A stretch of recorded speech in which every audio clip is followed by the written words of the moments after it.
Today's episode is brought to you by Squarespace. Squarespace is the easiest way to create a beautiful website, blog, or online store for you and your ideas. Squarespace features an elegant interface, beautiful templates, and incredible 24/7 customer support. Try Squarespace at squarespace.com and enter the code KINDAFUNNY at checkout to get 10% off. Squarespace. Build it beautiful.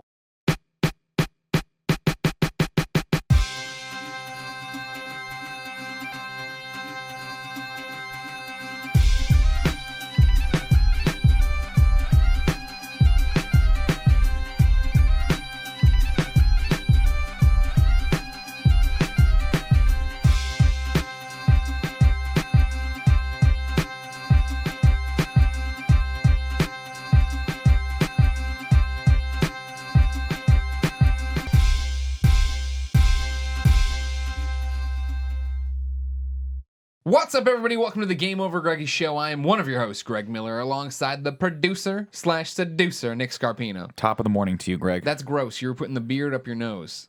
Sometimes I get to smell it. How else Smells like will we know if broccoli. it's clean? It smells like broccoli because you Yeah, I had broccoli for lunch. You just ate broccoli, though. I don't think your beard smells like broccoli. I No, think not probably your in mouth general. smells like broccoli. It's adaptive. It adapts to whatever I eat. Sometimes it smells like a Lara bar. No, it definitely... No, there's no way it smells like a Lara bar. Sometimes I like to take the Lara bar and I just kind of comb the top of my beard with it. Then it would smell like a Lara Just bar. to What the hell keep is it- that? I don't even know what you're saying. It's like a Gun. Cliff Bar. Just imagine a Cliff Bar. Oh, okay. But- But you're just making things up. now. If you were part of the Who does climbing that? community, you'd know it well because they need it for when he's 15 feet off the ground and he can't get to a Taco Bell or Starbucks. I'll tell you, the difference upsetting. between 15 feet and 16 feet can be made by the Lara bar. Over here, the Pride of Long Island, Colin Moriarty. It's good to be here with you today. And by the way, I want to take a moment to say two things. Number one, Billy Joel got married. So I Again? want to wish him, he got married on his Long Island estate out east. Aw, congratulations, Billy Joel. So congratulations to Billy Joel. Of Big. course, there's three, the fan. trifecta of Long Island, of course, is Billy Joel, Jerry Seinfeld, and me. Yeah. Yeah. So Suffolk County's right in the middle. Suffolk County's right in the middle. Exactly, Greg. Very, very good at, no, Suffolk County's not right in the middle, but that's where I'm from. The other two, of course, are Well, I'm saying it's in the middle of the triangle. Well, I'd like to think both Nassau and Suffolk County are in the middle because Okay. Billy Joel and Jerry Seinfeld are both from Nassau County. Did Christy Brinkley come to the wedding, you think? Probably not. Still a huge Islanders fan, apparently, though. Did he marry an uptown girl? Yeah, I'm sure he did. Yes. Yeah. Yeah. Big fan. Good. Big fan. of us. Oh, yeah, I don't think he knows we exist. Billy Joel No. loves us. We're not even a blip on Billy Joel's radar. The second thing I want to do is wish a very happy birthday to Phil Rinaldi, who's a viewer of this fine program, but more importantly, a friend of mine, fellow Jets fan, fellow Long Islander, and boyfriend of my girlfriend Cheryl's little sister. So if you follow all that, I thought things were about to get really Is he weird. the one we gave stuff to at Kind of Funny Live? no. Okay. That is a friend of Cheryl's and my friend from Bellport High School. Got it. I like how Cheryl's at the nexus of all these Yeah, friendships. she's And the first and the first. boyfriend of my girlfriend's sister. It's good. It's good. He is the boyfriend of my girlfriend's little sister, yes. And he's a great guy. He just got Jet season tickets. He's very excited Oh, about. wow. That's awesome. That's fucking awesome. Yeah, hell yeah, it is. So happy birthday, Phil. Over there, the Puro and Tim Gettys. Let him host. I have something important to say, too. I'm cracking this Coke with you. Yeah, good. Speaking of Coke, this weekend I got a Coke that said share a Coke with your sidekick. And I thought it said side chick, and I got really excited about that because if they started making share a Coke with your side chick Cokes, I'd For be a like, second, I thought you legit. got me a Greg Coke, and I was like, damn, that's on that would have point. been good. You I guys just can't got you read, the huh? China Coke. Well, I Yeah. just saw the G. And then I turned it, and it says Gina. Yeah. Why are you drinking Gina's Coke, bro? How y'all feeling? Wow. Yeah. So that excited me a lot. And somebody, I tweeted a picture of it, and someone responded to me and said that when I talk about my girlfriend, use your right hand. When you talk about your side chick, use your left hand. That's good. I That's- kind of like that's that. cute. So, yeah. All right. We're here for another Game Over Greggy show. That's awesome. But we're also recording it on the third birthday of the first time we ever filmed an independent YouTube video. Happy birthday, kind of Happy funny. anniversary, everybody. We didn't even know it was kind of funny back then. Hey, no, It was no, me we convincing did. Colin to listen to us, and then you guys agreeing to work for pizza. That's true. It good was pizza. decent pizza. We didn't even try to sell Kevin on that deal when we brought him aboard. I didn't even We know could've Kevin back then. just- No, nobody did. Kevin was a Kevin I didn't did. exist. Kevin begged to come. Yeah? True story. Yeah? I'm not even making that up. He was like, Tim, just please take me with Oh, you. thank God. And I was just like, no, like I got to ease in first. Yeah, Took because a you were couple still years. a noob at that point. Yeah. I didn't know you from No, I know. Adam. VidCon was our first bonding experience. Yeah. We're actually and hung we, out and we bonded. Yeah, I think you asked me first, and I was like, we should bring Tim. He knows Yeah, this you did stuff. say that. And you were like, and I was like, I don't really want to. was like, You're he's like, better all than right, fine, Sean brings in. Finnegan, so whatever. Yeah. Wow. Fuck Sean Finnegan. No, If you brought don't fuck Sean Kevin, Finnegan. We love though, Sean it would have Finnegan. created a We love Sean butterfly Finnegan. He's effect, awesome. and who knows where we would have been at that point. It's true. Yeah, he would have fallen through. He would have knocked down the camera, and we're like, we can never do this again. Yeah. Oh, if Kevin came? Yeah. Oh, If he Kevin would've came, destroyed the camera. butterfly effect would have been maybe even catastrophic. He would have eaten all the Oreos before we could do a narration.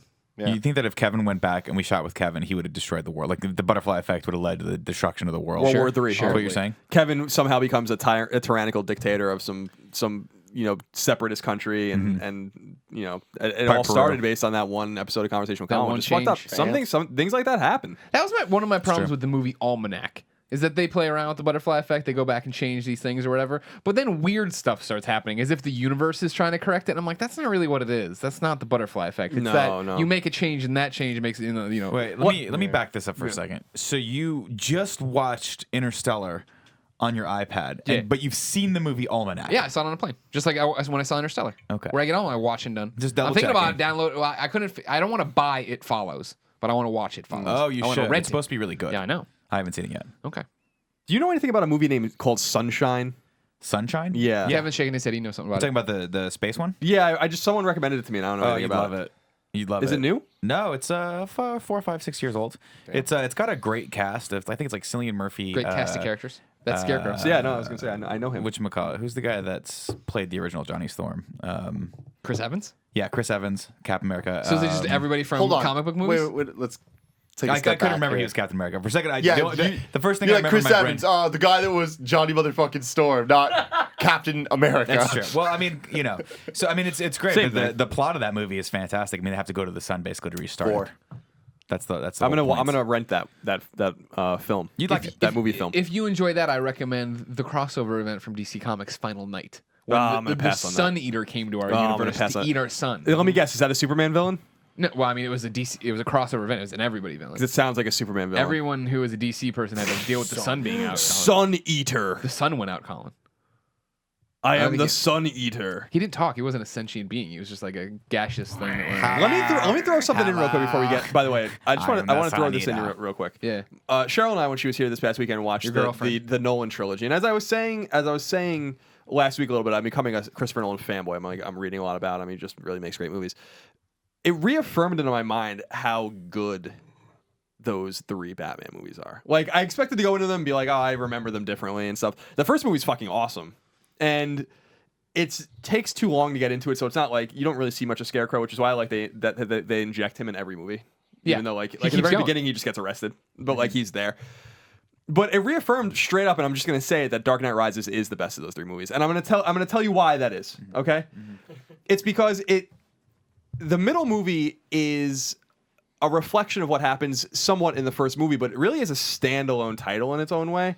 And Batman Begins and Dark Knight Rises touch each other in like true. in many ways, like Intimately, like, they like, touch, yeah, like it's cool how they use that movie actually to wrap things up. And it's the darkest one. It's the one with I think still the best story and like the most meaningful plot, which is like basically just it's so clearly inspired by Occupy Wall Street. I think in a lot of ways when you really look at it, like I Zeitgeist think of the it's time. fucking obvious as the day is long that that's what the inspiration for it was. So I just wanted to say that even though I like Bane and obviously the second one's great. It's a great film. I just think that that third movie really is the best one, and I watched them back to back.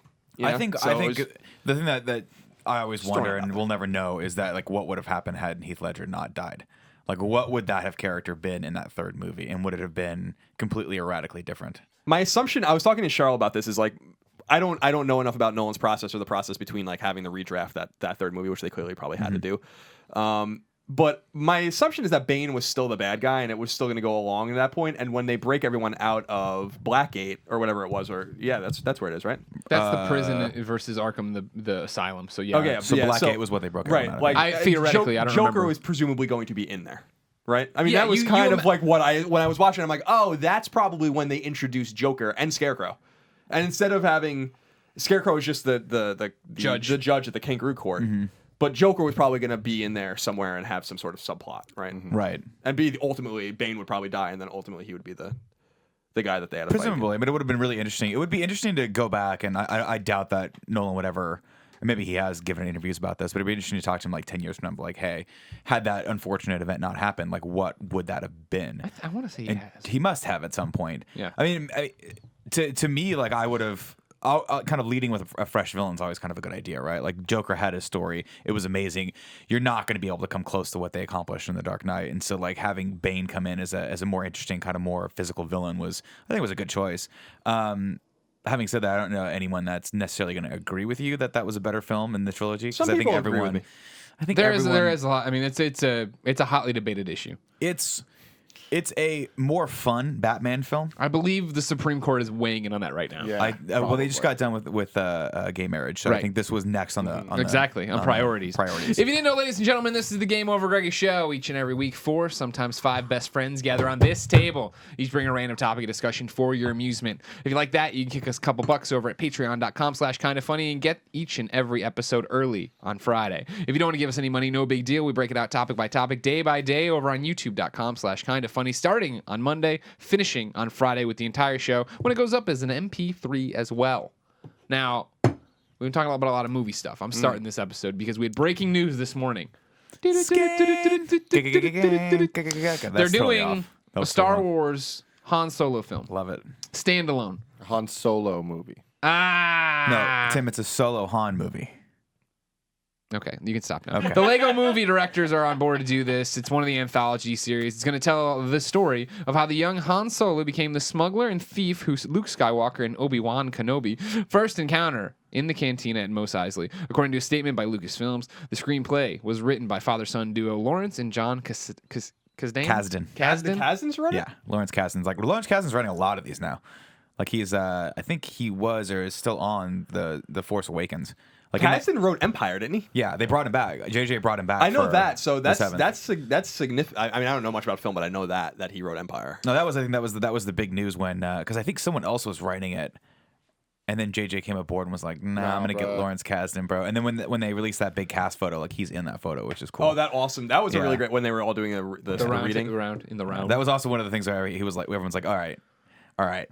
This is off to it. This is a real thing. This is going in the right direction so Yeah. far. They got the right vehicle. The Miller and for this. Lord joint statement reads, "This is the first film we've worked on that seems like a good idea to begin with. We promise to take risks to give the audience a fresh Fuck you, experience. Lego Movie and 21 and Jump we Street. pledge ourselves to be faithful stewards of these characters who mean so much to us." The question I have, of course, Colin was surprised when I said I'd bring this up as my topic. As not being a huge Star Wars fan, I want to know your reactions as huge Star Wars fans, and then what you want to see done with the movie. Oh man, I mean, this excites me so much because when you think about it, I often say this: would you rather something not happen or happen, even if it's bad? And I just rather it happen, That's which crazy. might not be the most popular opinion, but I'm Transformers. This is your Transformers. Transformers. My thing is I'm happy it happened because even though it happened and it was bad, it brought Transformers back and gave me a lot of good Transformers things I wouldn't have got otherwise. Yeah. This is Star Wars. This is a little bit different. There's going to be some bad movies. There's going to be some great movies. Which one will this be? I don't know, but all of this sounds great. I loved the Lego movie. I loved 21 and 22 Jump Street. Yeah. Love Han Solo. Great. I'm totally sold. Everyone's biggest argument against this movie is like, oh, where's the new stuff? I want to see new stuff. It's like, okay, do you want new stuff or do you want this? Because I think this is what you want. I'm surprised because I think the biggest argument is that it's not. It can't be Harrison Ford. Oh, well, They're that's gonna have the thing, to but it's cast an some origin other guy. story, though. Yeah. Like it's gonna be someone else, like Channing Tatum, who was awesome in 21 and 22 Jump Street. And That's true. Channing Tatum should play everyone in every movie, and it'll make it better. You were thinking Channing Tatum. I was thinking Pratt. I was thinking Pratt too because For he's in some everything reason, now yeah. too. Oh, I feel like he's gonna like there was I don't know if it was rumored or whatever. I think you guys were talking to me about it. I'm a little out of the loop on that, but that they were tapping him to be Indiana Jones, Chris Pratt, Probably. And I'm like that Shia LaBeouf is fucked it all so perfect. But now imagine if he he's was Indiana both. Jones and Han Solo, Yeah. like back in the day, Oh, that'd be awesome. that would blow your mind apart. I mean, my thing is, I was really excited when they talked about the standalone Boba Fett story, which I guess is still moving forward to some degree. Not necessarily. Not necessarily. rumor was that this lost, was it. It lost a director. Don't forget too that his prequel's been told and it was great. A clone I fucking hate you with so much. no indoctrination, just out there now to avenge his clone father, or whatever the hell you want to call him, his zygote, Yeah, head chopped off. I don't think he was a clone in the. We've prequels. gone over this a million fucking times. Fett He is a was. clone. He was a clone that just didn't get programmed like the other clones. Oh, I thought he was. Django was like, "I'll do this for you, but I get my own clone That's right. You have that's to give me a totally kid blank." clone. And Watto came in and was like, okay, deal. I like in Greg's head that any deal that happened in the Star Wars universe, Watto brokered. Watto brokers Watto was every like deal. brokering every deal, even the one where they had to sell the carbonite to fucking Darth Vader. Well, I'll get you a good deal.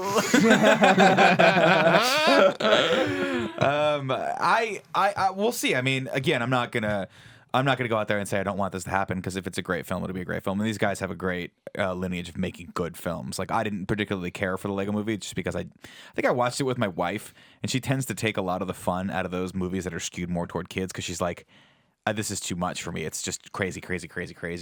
I enjoyed it, but it wasn't one of my. I wasn't caught up in it like everyone else. However, 21 Jump Street is my jam. Yeah. I watched that like 2 weeks ago, and I'm like, why is this movie so funny? Like, it has no right to be this funny. It really doesn't. But it's just it's just a well-told story, and even 22 Jump Street made me laugh. I can't wait for the Men in Black crossover. It'll be interesting to see what happens. Is so good, and then you add Han Solo, and I'm like, yeah. I mean, like, so are you scared at all about them skewing back to being like this funny, like more of having like 21, like a Han Solo movie, even with a little bit of 21 Jump Street, and it doesn't sound right? I mean, I'm in. Like, here's the thing. It's about him when he's younger and stuff. It's like, it doesn't need to be so much like comedy focused. Yeah. But just more the style. Like 21 and 22 Jump Street have a style about them that I think lends itself very nicely to Han Solo. Taking out the comedy, but just the action scenes in 21 Jump Street, awesome. Well, I think they'll do a good job with it. I mean, and that really is the proof's going to be in the pudding on this. The question is do we need everything in the Star Wars universe explained to us? And that's the bigger question for me, is not that whether or not these guys can make a good movie, because I have no doubt that they'll make a quality film. And it's the Star Wars license. I have no doubt that I'll go and watch it and enjoy it. But we've talked about this multiple times, in that when you talk about Han Solo and you talk about specifically Boba Fett, is there a magic in the fact that you don't know where these characters came from, that they are just these badass characters that have no real origin stories? Like, we don't know much about them. There's a mystery and a mystique to them that you sort of, when you were a kid, you kind of made that up in your own brain. You brought all that stuff with you when you watched these movies, and you kind of filled in the blanks yourself with your own imagination.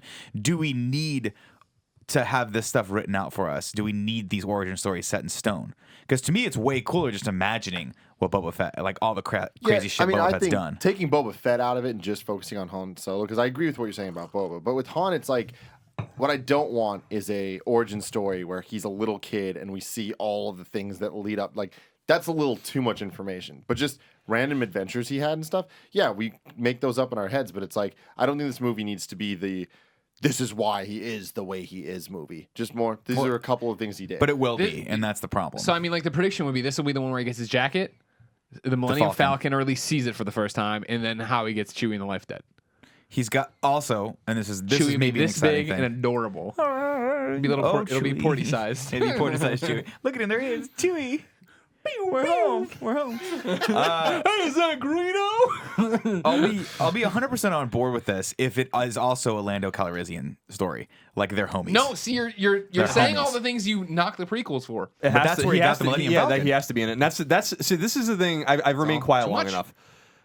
This is. I will be shackled no more. This is no one's forced you to be quiet. No, I know, but I'm only kidding.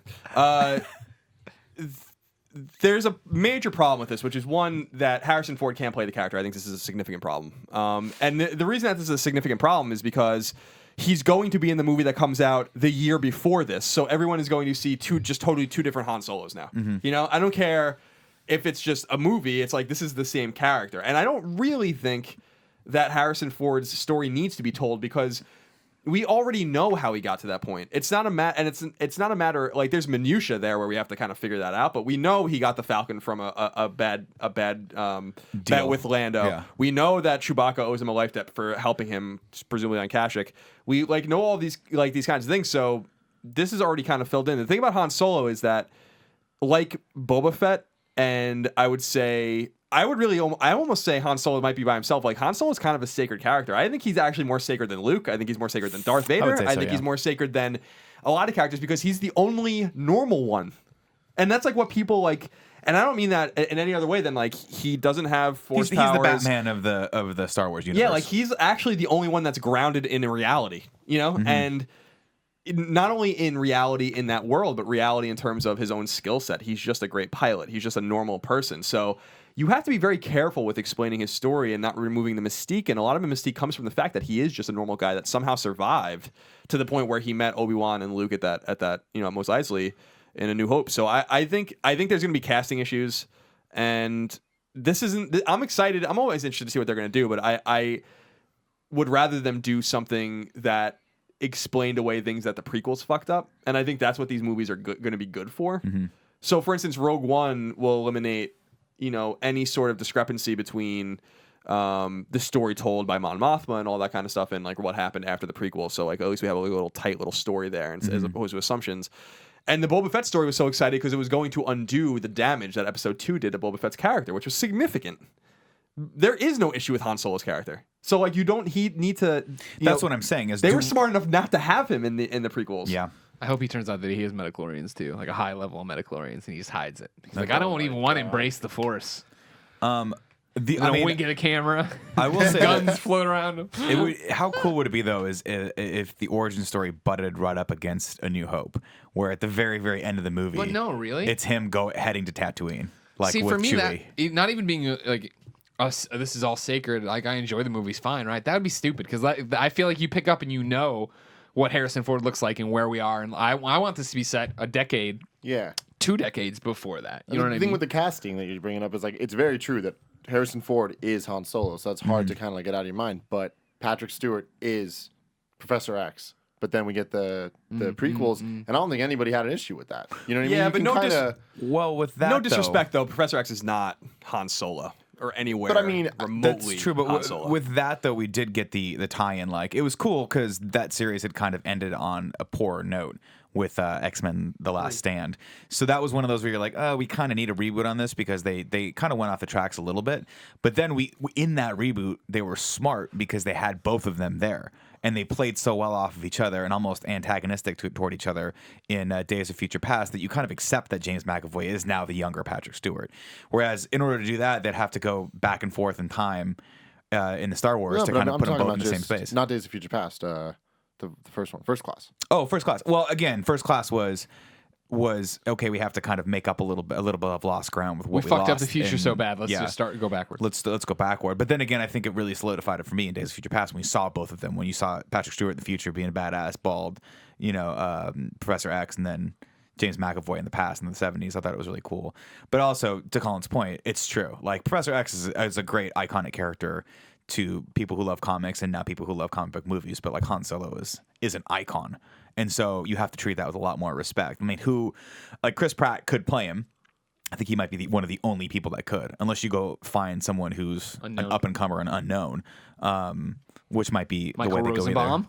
It'd be hilarious. That'd be awesome.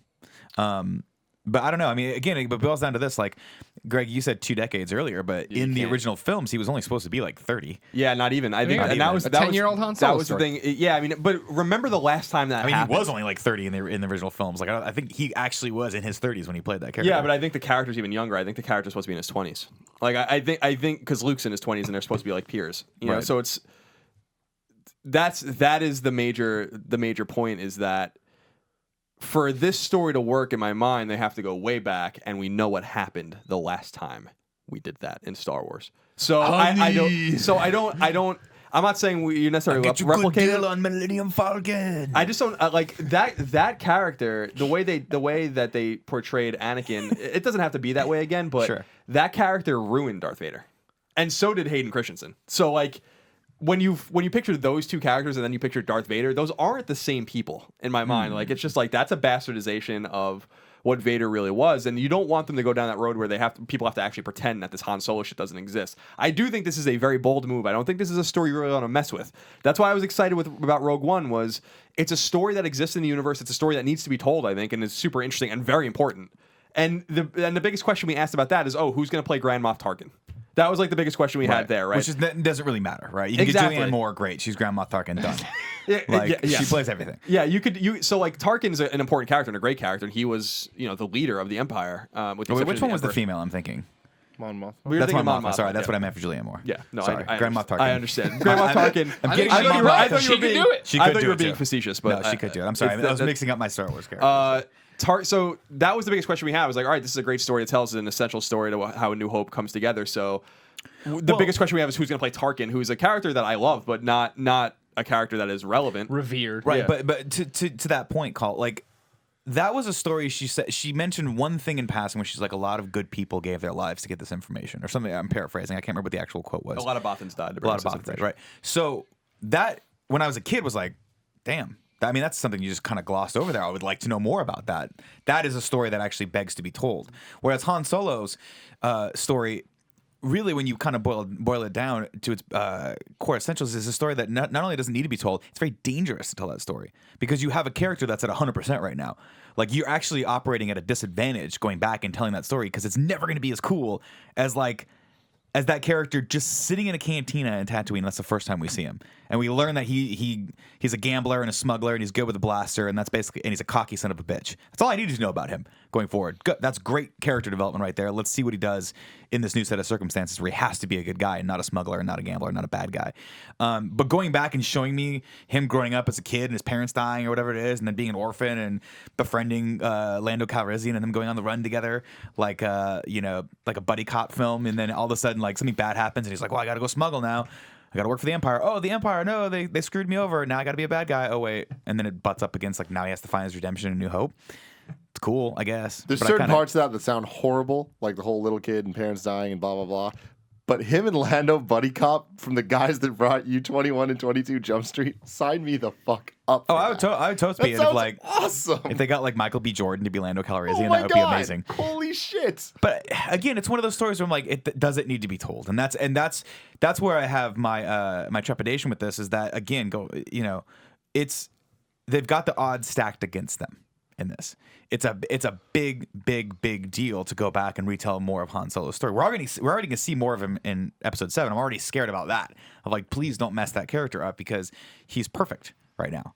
And it's like anything you're gonna add into that system is gonna make him less perfect, which frightens me a little bit. Yeah, there are other stories that are begging to be told, and that's. Tell more Jedi stories for Christ's Yeah, sake. Like, there's a whole Watto. lineage of Jedi. No, he's not a Jedi, Greg. I He appreciate. can't be everything. Watto can't be everything.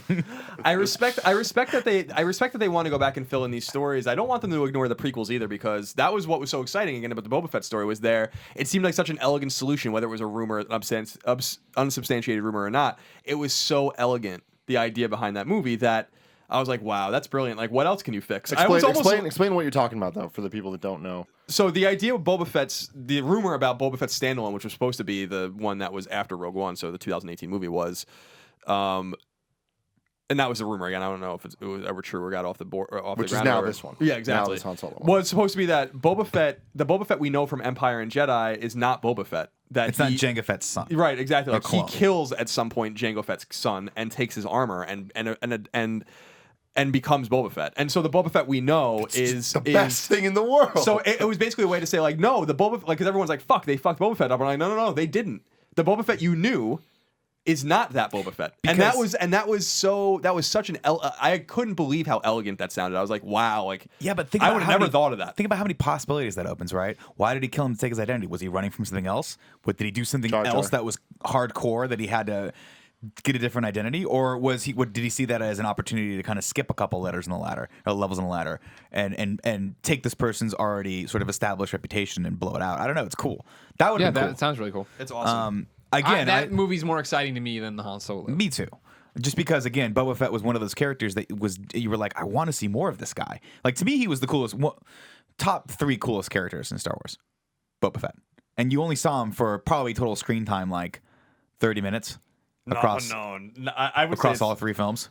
Boba Fett. Oh, you mean in 2 as well? 2, yeah, because he was in 2 okay. for a No, minute. he's in 2 where for he's a like, lot. He's no use to me if he's dead. And Vader's like, shut up. Oh wait, I'm talking about episode 2. So you're talking about Empire and Jedi because I was going to say you might see Boba Fett for less than 5 minutes. Oh, and Empire. I'm talking about Empire and Jedi. Okay. Where like what I'm saying. he's on Cloud City for a while, and then he's there for a bit, and then he's in the whole first like hour of Jedi. He's there, but 30 I was minutes just Jedi. saying in terms of when you see him, I bet you it's less than 5 minutes. Maybe it might be, And that was what was so cool about it. But that was cool, and like you saw that one scene where he's sitting there with all the bounty hunters, and you're like, this is dope. Like, all you have to do is make him the good guy, or actually the protagonist, against all these other bounty hunters, and boom, there's your movie. Yeah. Like there was I think it was Shadows of the Empire handled that, where he has to transport Han Solo from Cloud City to Jabba the Hutt. And like all these other bounty hunters try to attack him. And it's the cool story because you're like, well, he's the best of all the bad guys, so I'm rooting for him. Similar to like you rooting for a Tony Soprano character, where you're like, this guy's a bad guy, but in this story, I'm kind of rooting for him. That could be cool. That could be very cool. Yeah, I'll be interested to see how this all goes down, because I agree. Like that even is an interesting story about how he acquired Han, like, you know, how he was going to go after Han, how he hatched his plot, and what the other 5 bounty hunters were thinking too. And those stories have been, because they all went about it in a different way in the books, right? And they did try to tell those stories about how IG-88 went about it his way. I think Forlom and and Zuckuss were like partners and stuff like that. So like there's all these different stories. I don't know. You just have to pick up, like, I want them to watch the movies very deeply, and it seemed like that's where Rogue One came from. It's like something was said, and it's like that. Fascinating. That's an interesting story. Yeah. Like who the hell did steal the Death Star plans? This seems a little less thoughtful, but we don't know anything about it. We'll see. But I'm super wary about it. This is the first thing I've heard where I'm like, I'm not really into it. You know, from the new Star Wars JJ stuff. Yeah.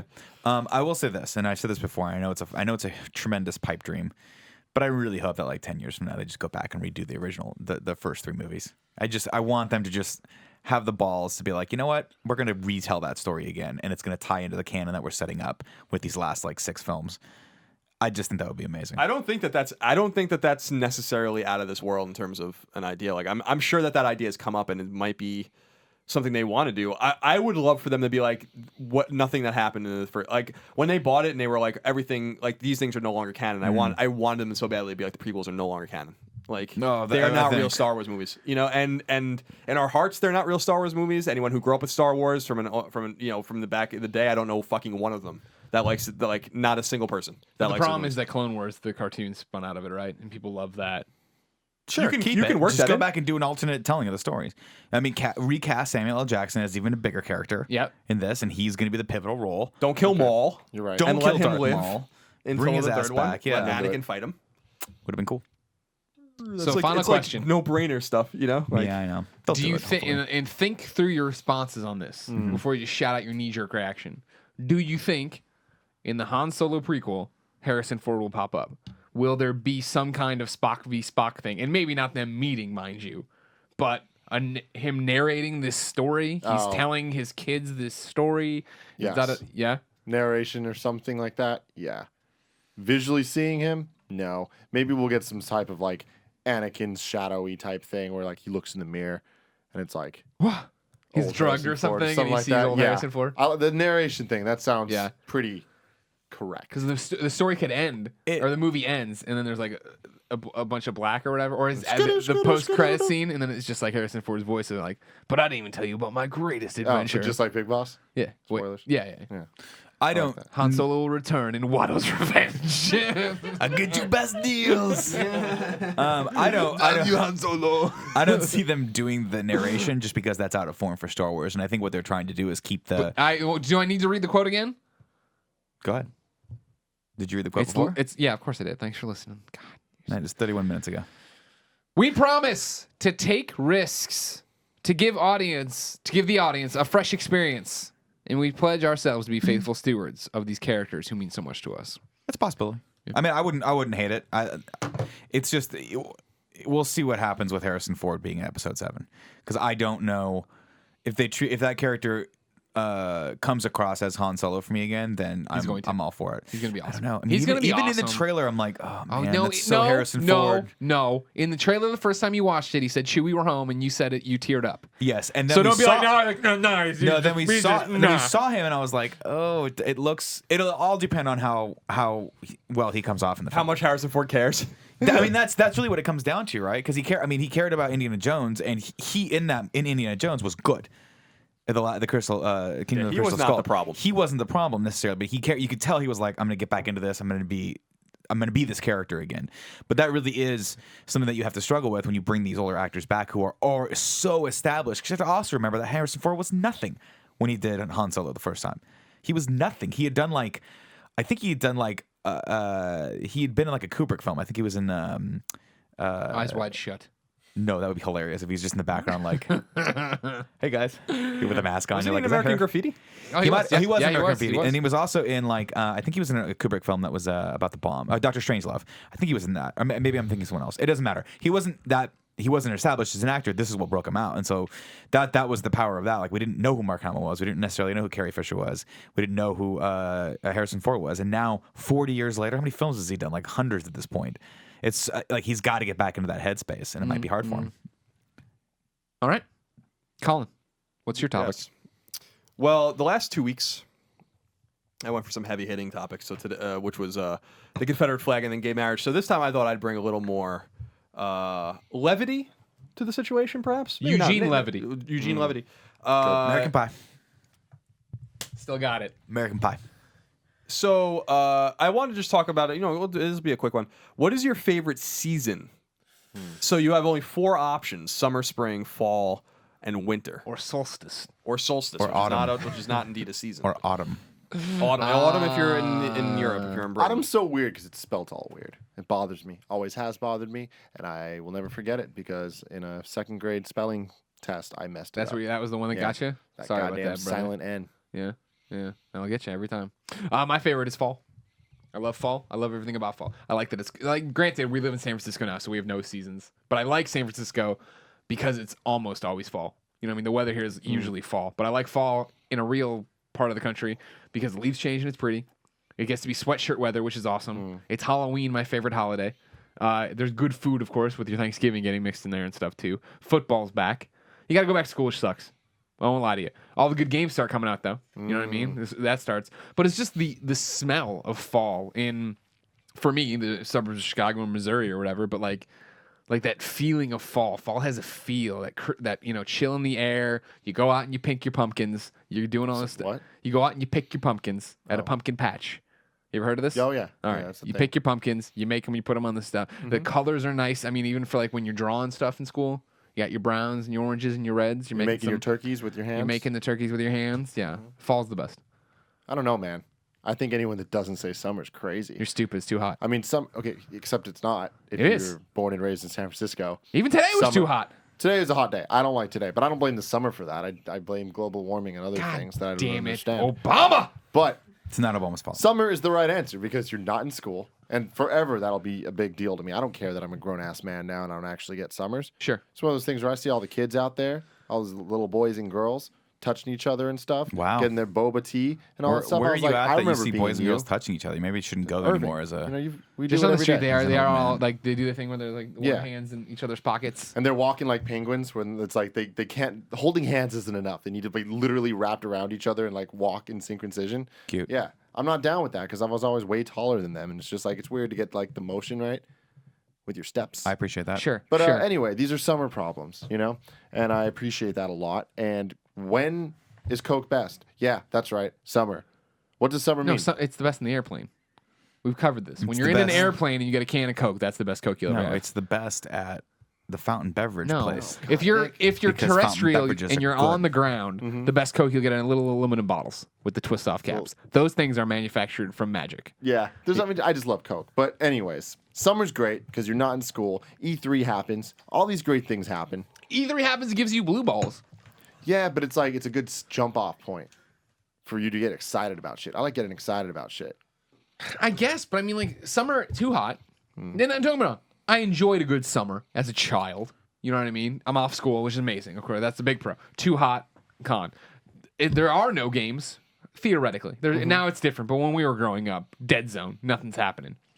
You figure in the fall, all the games are popping off. You're getting Smash Brothers. You're staying over at your friend's house every Friday through Sunday. You come back, you go to school. You didn't do your homework. You're having those kind of events. Things are happening there. I think the forcing people to be together and go to school or whatever is then making it where you can blow off steam on the weekend together that much more exciting. On Tuesday, you're thinking about the Friday night party or event or movie you're going to. Whereas with the summer, somebody's living in your house on your couch forever. But I mean, I love that. It's someone living with you, and all of a sudden you become nocturnal, and none of this heat stuff matters because you never see day, and it's the best. I love summer. I want it back. I'm so surprised you bad. say that because last time we were in LA, we were in North Hollywood for doing the Kevin Pereira thing, and it was so hot dropper. that all three of you were like, I'm melting. It's so hot. And Tim, you were the worst. You were like, Yeah. this heat shit is bad, bro. It's hella bad. I know it's hella bad. And It's Kevin true. was like, I'm sweating, but I'm always sweating. So there's no real difference. Yeah. Kevin just is, his world is different than His ours. natural state It's is just sweat. sweating. Yeah. Which I respect that about you, Kevin. You're honest about it. You're open about it. And that's good. For me, it depends on where I'm at geographically. Because if I'm in Southern California, summer is my favorite. I love the heat. I like wearing flip-flops and shorts. I like being tan. I like going to the beach or being by the pool. I like all the activities that a hot, sunny day represent, including barbecuing. Love barbecuing. Having said that, you can still barbecue in the fall. Yep. Depending on where you're at. And sometimes it's even more fun because it's cold outside and you're drinking and barbecuing, you go inside. But up here, I got to go with the fall. I love the fall up here. You actually feel the season. There's that one day. There's always that one day where you're like, oh, It's chilly. it's the fall. Yeah. I just felt it. I like that. I like that a lot. And I also love I like sweater weather. I like being able to layer up. Yep. I like having to wear a jacket. For the longest time, when I first moved up here, I didn't have a jacket because I didn't own a jacket, like a big coat in Southern California. There was no reason to. If it was slightly chilly outside, you just dealt with it. Because in Irvine or in Orange County, unless you're by the beach, and you need a sweatshirt, or you wrap a blanket around you, or whatever, if you're gonna fall asleep on the beach, and a nice romantic evening with yourself. But yeah, I mean, spent so many years in SoCal and like in Newport Beach where it's just the day was just about kind of getting up and throwing flip-flops on and just going out and just hate hanging out. flip-flops, man. I love them. That's one of the things I like least about summer. Really? It's Why do you not like flip-flops. flip-flops? Because my feet just aren't used to it. Every single gotta time I break wear in. flip-flops, it You like get the callus? You break I the. get You break it. calluses, I get fucking Blister. cuts and shit, Yeah. blisters. It's like, dude, I don't understand. You're walking around You all gotta spring. flippity floppy. You gotta and spring shit. for good flip flops. Is your thing? No, but you're I buying do. that shitty dollar store. No, Walgreens I bought the flip-flop. rainbows. You got Rainbows the be fucking rainbows. up You my have day. you have to break in. You have to break those in with your feet. Like your feet have to get used to that and have to develop a little bit of a callus because Yeah. the rubbing. The first time I went back to flip flops in a long time, I got the blisters. Also, now my feet are normal because I bring them with me everywhere I go. So like I brought flip flops with me to MomoCon. I'm bringing them with me to San Diego Comic Con for if I'm just going out of the hotel, walking to Starbucks and coming back, and I don't, no one's gonna judge me. Like don't wanna go through the Alexis rigmarole. isn't gonna see me be like, why are you wearing flip flops with jeans? It's disgusting. It's one Which of she her says least every favorite single things in time. the entire world. She hates it. And so But I if you love guys are it. out there She knows wearing about like flip-flops wars and and jeans, famine, right? Yeah, she does. Alright. But yeah, it's Alexis. this is to her this is what causes war and famine. Oh, okay. Just poor fashion choices. But yeah, I mean, I that will forever be me. And also, I grew up in a really really hot part of Southern California. It was like the Inland Empire, which is the dry desert. And so you're talking about heat that's 105, 110 sometimes in the summer. And so you have to be in a pool. So you'd set the barbecue, jump in the pool, and then kind of get out, check it, make yourself a cocktail, come back, and then like I've said before, if your parents are out of town, this is what you do. You set the air conditioning as low as humanly possible, and you make the entire interior of the house an ice box so that when you come back in, you immediately cool off. And then you get a little chilly and you want to go back out into the heat, thus ensuring that when your mom comes back and sees that bill, she screams at you for 10 days straight. You gotta be. That's the thing, man. With the heat and the air conditioner is like I remember with the air conditioner and the heater in my house, I knew the sound of my dad pulling up the street and getting in, and I would like fucking run all the way like down the hallway, down the stairs, like to the thermostat, and like turn it back to where it was, and then run back upstairs, and he would still know. Yeah. He would walk. Of course in, he would. He would walk in and be like, "It's too hot in here." Like if it was the winter or whatever, and Yep. I'd be like, he's like, "You playing with the heater or whatever?" And I'm like, "No, I'm not." He's like, "You playing with the heater?" You know, It's the second time he asks you, like, like, yeah. And he's like, yeah. "What'd you have it on?" I'm like, "I had it on 67." And he'll continue to look at you and be like, "It was 70." You know, and he's like, Come on, the fuck Colin. out of here." Yeah, Yep. yeah, he knew you. He knew you. They For always me, knew. For me, it was the opposite. It was the AC, and so like my parents had one air conditioning unit, but it was one of those older. Like now they have like one that is smart enough to air condition whatever part of the house you're in. So if you're like, I'm just downstairs, you head downstairs, and it won't bother wasting the space because that's a pretty considerable expense if you got a 2-story house like Yeah, we grew up in, right? You're air conditioning the entire square footage of the upstairs, and you don't really need that because you're not existing up there. And so if I'd have had that when I was a kid, it would have given us a little break. But I mean, I must owe my parents thousands of dollars in air conditioning bills. And we're talking about a 2-story house that's pretty big in Riverside. And my brother and I were assholes. We would keep it on constantly. I mean, because we liked going to bed with it freezing. Like, Oh, I yeah, would go yeah. to bed with it freezing where you could almost see my breath. And then I would put like 5 blankets on my bed. And my mom's like, why are you doing this? And I was like, Yeah. that's how I like to sleep. Yeah, there's I'm something comfortable. about it, man. It's just like It's comfortable. It just feels right. Even now, when I go to hotels, like we stay at the hotel in San Diego, the first thing I do, I drop the bags, I feel the temperature. It's no matter what, it's too hot and too humid. I crank the AC down to like 65, maybe 62. That's Yeah, it. hotels are something special just because great. you just get to go and just get. You do whatever you We've want. talked You about want, this, yeah. but the showers. What's the first thing you guys do when you go into a hotel room by yourself? Beat it. You just beat that thing like a. Do you? You got door's not even closed. You gotta yet. mark the territory. It's like, Nah, it's usually go to the bathroom. I explore. Yeah. Yeah, I do a little exploring. You just opening things up. Yeah, just see what it is. Yeah. I immediately shed clothes. I'll be honest with you. Like I walk in and I just like because usually it's after a significant portion of travel. Wow. And you feel so confined that you're like I've been in these shoes and these pants and these Yeah. underwear for so long that I just want to like just take it all off for a second and just be the way God intended us to be. I don't think I've ever said to myself, I've been in these underwear for so long. But you know what I mean? Like when you're on a plane, you feel just absolutely. physically cramped, and then you get to the, You get the back sweat you get the going, back sweat, the sweat and the grundle, and Somebody then, right in front of you coughing with their mouth open for no fucking reason. You just want to be like, you do the Colin Moriarty look, the disapproving look up and down, Yeah. and they're not getting it. Yeah. You know what I mean? I'm hate right that. there with you. And so yeah, and then you got the cab ride in where the guy's like, Yeah. "You only take cash," and you're like, "No, it's illegal for you to say that," and it's a whole rigmarole. And then when you get to the hotel, then you got to wait in the line of the thing, and the person's like, "I don't have you here," and you're like, "No, it's Scarpino, SCA, give me the thing," and you type it in yourself, and then you finally get up, and maybe your card works, Your room's not ready yet. or the room's not ready yet. The right? room is not ready is the worst. But finally, you get there, and the room's ready. And you walk in, you just drop the bag, and you close the door, and it's silence. And you just turn the AC down as far as humanly possible, and just in one foul swoop, and your just clothes come off, and you just sit there. gotta Maybe you go to the practice that. bathroom. That's probably the number one thing I do after that. Yeah. is I just sit on the toilet, see what happens. You got Sometimes nowhere to I'm good, be. sometimes You got I'm nowhere not. to be. I gotta- The worst is when you're with people and they're like, "Okay, meet back downstairs in 5 minutes." You're like, "No." So you mean No. every single time we ever? Every time we go travel, anywhere, it's like ever? meet back downstairs in 5 minutes. I was like, I need at least 15 minutes to decompress. But it's this weird pressure, and we do this to ourselves, where I feel like we do that because we feel like everyone else wants to do that, but we all know none of us now, want we it. all- You can know that. You can know that whenever we travel together, I don't want to see you guys at all. That's fine. I'm just gonna stay in my room, and you guys just let me know when we When have we go to do a SGC panel. next week, we'll all come in and just immediately go into the rooms. We're sharing rooms again. We'll go and just get naked together and lay on the beds. Wait, Poop, whatever we need to do. hold on. Together? Or Yeah. like in one room? Well, there's 2 rooms of 2 people. Oh, okay. Yeah. Okay, cool. Nick and I have a good time when we. Yeah. We do. We chat like little girls. Now remember, we got to correct it. This time when we get there to check in, we ask for adjoining rooms Yes. so we can have the door open. That'll be really good. Middle of the night water That's balloon really what I fights. need. Yeah. Big old fire ants. It's gonna be fun. Before we move on, I just want to say I respect. Did you pick one? No, I- no, no. okay. The summer coming from where I come from is just way too fucking heinous. Exactly. Humid and shitty. Long Island summers are just awful. So Just are Chicago's. fucking awful. I don't get it. The summer the summer also meant something when I was younger, and it doesn't mean anything anymore. That's the other thing. It just doesn't mean anything. It's a very nostalgic time. I remember, Sure. How does it not not doing mean it. anything anymore? How does the summer not mean anything Do you anymore? mean to you or do you mean in general? Well, if To it doesn't him. mean anything to me, it doesn't mean anything to anyone. Okay.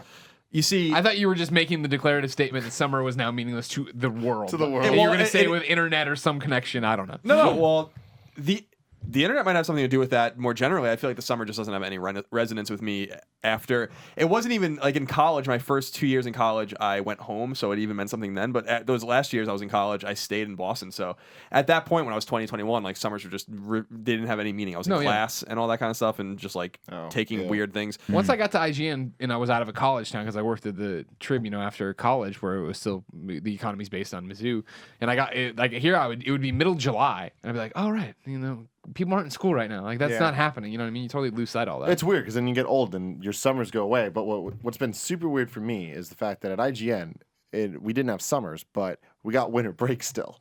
None of my other friends that had real jobs had winter break. Yeah. So we'd get like 2 weeks off, sometimes more, Yeah. depending on what was going on. And it's weird that now it's gone. Now we have no breaks ever for the rest of our lives. we can We take. can theoretically take a break Well, that's whenever we the thing, want. Let's take a 6-month sabbatical right now. we can take summer. Can I ask for us to have summers? I feel that'd be pretty dope If we had summers off? Yeah, that'd be Maybe when cool. we have more people working for us, we That can. might be slightly detrimental to the success of our business. But Kevin could just take over. Yeah, you'll be fine, right, Kevin? Kevin, you're okay for 3 months on your own, right? You just do all the parts. Yep. Just put all the mics by you. Be like, Super easy. "Oi, I'm Greg Miller," and then go over to the next one. Be like, "I disapprove of everything that you're saying," and then be like, "This what? No, hella." And then when you get That to me, sounds a just lot say like you're something Sean amazing. Finnegan. Now you're Sean Finnegan's becoming your Tim Gettys. No, the Tim Gettys has always been like, "What? No, hella." It's always been That's Tim. right. Always been Tim. Pretty spot on. So I will say spring is garbage. No one cares about spring. So it really comes down. So it really comes down to fall and winter. Now I respect the fall because the fall is when hockey comes back. It's when football comes back, like Greg said. It's tolerable. I like playing outside during the fall. You don't feel like you're gonna fucking die and have a heat stroke. But my answer is definitively winter. Wow. And I think winters with snow, like New York winters are pretty bad, but Boston winters are atrocious. They're the worst. There's just something, and I'm not even trying to be Colin. Like, I was when about to say, this, who didn't see this coming? Colin chooses winter. There's Like something. the There's something winters in Boston are like going north of the wall, dude. It's fucking horrible over there. Yeah, I know. It's and terrible. there's something amazing about it just being dead. You know what I mean? Like everything is just dead. You know, and you go outside and it's just there's no plants, no animals. People are dressed up like Eskimos walking around. You can't see And their the ice faces. climbers. The ice climbers, It exactly. reminds you of them. It does remind me of them, and it makes you sad. So but here's the thing. Here's the reason. Here's the real reason why I like winter. Winter always inspired me. It was always when I wanted to write. It was always when I wanted to read.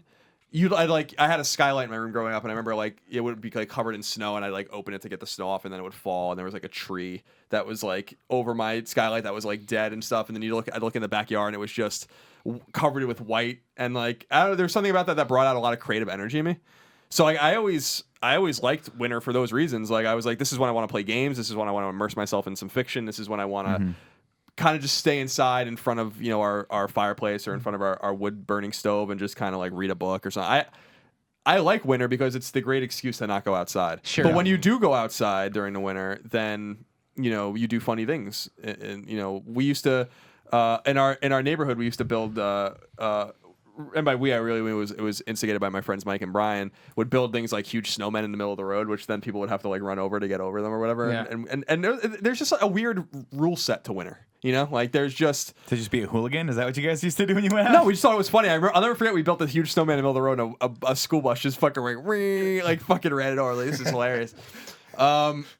But it's like when there's like you're wishing that there's no school, and Yeah, I'm that's playing a cool tons of moment. hockey. I'm going out to the ponds and playing hockey and hoping I don't fall in, which would happen sometimes because the ice wasn't ready. And all of these. I don't know. There's just something special about winter. I don't think you can deny how special winter is. Now I understand spring is when things are reborn, but that's not exciting to me. What's The exciting to spring's me, exciting the first time you can put your windows down. You're driving around. I guess. I love San Francisco. San Francisco is spring all the time or fall all the just time, which is nice. Everything at all times. Yeah, winter sucks. I do want to give a shout out to hot chocolate though. In Yeah. terms of winter. There's ups and there's pros and cons for each one of these seasons. But yeah, winter I can't stand. Really? Yeah, it's gross. It's disgusting. And at Wet. least it's Chicago, so it's fucking snows out of the blue. It's so fucking cold. Salt trucks go by. Everyone's got that fucking gray film on their cars just from trying to survive in this forever. Yeah. Oh, it's 4:30 in the afternoon. Pitch fucking black outside. This is fun. What a great fucking place to live. I like short days. Ugh. So depressing. You leave school, it's already dark. You're like, oh my god. Yeah, I'm the opposite of that one. I like when the days are long. I like to feel like the daytime is. And like an 8:30 sunset. You're like, That's great. Why? Like what is? I don't understand this. You're not gonna. It's not like Greg goes outside. See, this is the thing that I really need to know about this is that it's not like Greg's an outdoorsman. He's not like hiking. Yeah. So like what? not Sean Finnegan. What benefit are you getting from a long day? well, the long days are significantly better in the weather-wise. So again, the windows can be open. There can be a breeze. You can hear birds chirping. If I we're don't back buy to it. being again, you're not an outdoorsman now either. If we're back to being kids, you can go play in the yard. You can still Yeah. ride your bikes. That was my thing. The longer days meant that I could stay at Kevin's longer before Yeah. I had to go home because the bus would be like my mom didn't want me taking the bus in the dark and all that shit. Yeah. So it was always weird because it's longer in the summer, right? Like the days are longer in the summer. Yeah. So I was a little thrown off by that because I was like, fuck, I wish that the days were longer in the wintertime because the summer I can fucking stay forever because I don't have school or anything. So I can Sure, just sleep over sure. for me the entire months. But I wanted the winter to be longer so that on like random school nights and shit, I could stay out longer. It was hard, man. Life's so hard when you're a kid. Life's really hard when you're a kid. Yeah, hard now. to me that is a good point because when I was a kid, the nighttime was when I had to come back in because apparently to my mother the nighttime represented death. They Or I mostly don't come know. out at night. That's It was why- Castlevania basically. Yeah, exactly. So she was always like, "You can do whatever you want, but you have to be in before the sunset." And I'm like, "All right." And I tested it a couple times. I didn't die. but I got her wrath. It's like you're like chasing the light, the light's following you, and getting It's like that. darkness is coming right behind It's you. like Chronicles of Riddick. Yeah, I don't know. I mean, I used to love the night. I used to be very, very nocturnal. And when I got married, my wife loves the sunshine, mostly because I think it actually affects your mood as well. Like the sunnier it is outside, the more you go outside, the happier you're going to be. I mean, I think that's just the way it works. Vitamin D. Yeah, science. But yeah, I also just, again, coming from SoCal, like the longer the day, the longer the barbecue can last before it goes night. And night's when the party really begins. Right, Kev? Kevin's wearing a How to Train Your Dragon shirt right now. And I like that. I like that a lot. Limited run, he says. Hey, Nick. Yes. What's your topic? My topic today is Netflix. Hey! And so recently, here's what's been happening. I go home. The old habits die hard, right? I go home and I immediately turn the TV on. Yeah. And there's nothing on. Sure. Never. There's never anything on. My wife leaves it on MSNBC, so more often than not, when I'm eating dinner, I just end up watching news, which is good. I'm a little bit more informed than I was even a month ago. But now I sort of gravitate toward just immediately turning my PS4 on and going over the Netflix app and just keeping that on and just kind of blading through and seeing what else is there. So I'm wondering what your guys' habits are in regards to Netflix. Has it become a staple in your life? Is it because Hulu's nipping at its toes? Like Hulu's trying to get as much content as humanly possible, but Netflix really is that to me is this synonymous. It's synonymous with cable. It's synonymous with the HBO. It is sort of the thing, one of my go-to systems. Yeah, for me, where I am with Netflix, right, is constant disappointment. I feel like, is that I turn it on, I have built out my list, and I only watch TV or I only watch anything that speaks at me when I'm extremely tired and don't want to play a game, or when I'm going to eat something. You just want to have something on while you eat, right? And so. Right now we're in a great time for video games. So when Christine and I sit down to eat, we're looking for something 30 minutes or less. Right. We don't want to be committed to a movie here, everything else. So then it's mainly, what do you want to watch? I don't want to. You go back around. You're like, I want to watch It Follows. It Follows isn't on there. I thought it was. Some kid tweets me about The Bridge, that documentary about the Golden Gate Bridge, and I was like, I've been waiting for that. And he said he watched it on Netflix. I was like, yeah, can't find it. Of course, he's in Canada or whatever. I'm like, God damn it. And so it's just like I have all these things on there I never really want to watch. I settle a lot on things to watch. Right. Once in a while, there will be like that the morning the other day where I was like, all right, let's watch The Sheik. Watch The Sheik documentary. Like, that was great. That's awesome. But Christine's not a big documentary person, so I don't watch a lot. I have to try to figure out when I'm watching these documentaries by myself. I watched The Sheik, by the way. It's good. It's depressing. Yeah. But good. Yeah. I feel like that's kind of where I'm at too. Is that every day I go home and we go and I kind of log on to Netflix and I blade through all the options. And inevitably, I spend more time adding things to my queue that I never intend to watch than I do actually watching anything. With the exception of we were in Santa Cruz last weekend for the 4th of July, and I walked onto the boardwalk and I was like, oh right, this is where they shot Lost Boys. I wonder, and I looked at it. It was very fascinating to me to see the boardwalk and then immediately jump on Netflix where Lost Boys was. I remember because I put it on my queue. I was like, oh, it's on my queue. Watched it 2 days later and was like, this is really cool to see how they photographed the boardwalk and how they made it bigger and how they made it a little bit more like they made it feel that had that sense of mystery at night and like there was all these things happening. In reality, the boardwalk's just kind of, it's not that big. It's a disaster. It's a disaster, and it's mostly just things that shouldn't be frozen and refried. Frozen and refried. Why is it a disaster? Dude, it was like, so this not to go too much on a tangent, but this weekend in Santa Cruz was just. So we didn't go with Nick. Me and my friends went separate of him, and I'm surprised we didn't cross paths at some point. But it was also impossible. Probably There's so many people down there. We There wouldn't have was seen each other. so many motherfuckers, and people go on this damn beach. It was like shoulder to shoulder, just people. But what I didn't understand is every single group had a tent. Yeah, that was weird. And I remember when I was a kid, having a tent meant that you were a quitter. When you went to the beach in Southern California, if you had a tent, it meant that, like, what are you doing on the beach? Get off the beach. Yeah. No one had tents. Fucking leave. All you did was you brought a blanket. If you were a family, you brought a big blanket that inevitably got way too much sand in it, and it became the bane of your existence from that point on until the next time you went to the beach, where you're like, you're constantly shaking this damn blanket out. Yeah, a cooler, and like your parents would have the chairs. Because for some stupid reason, your parents never bought 4 chairs. They just bought 2 for themselves, the selfish bastards. And so you'd always be like, well, I guess I'll just sit in the fucking sand. And you would just sit down, right? Or they'd be like, go play in the ocean. You go play in the ocean, come back, and you sit in the mud, because at that point you would sit in the sand. It would become kind of wet, dirty sand. But we go to Santa Cruz, and I'm like literally in shock.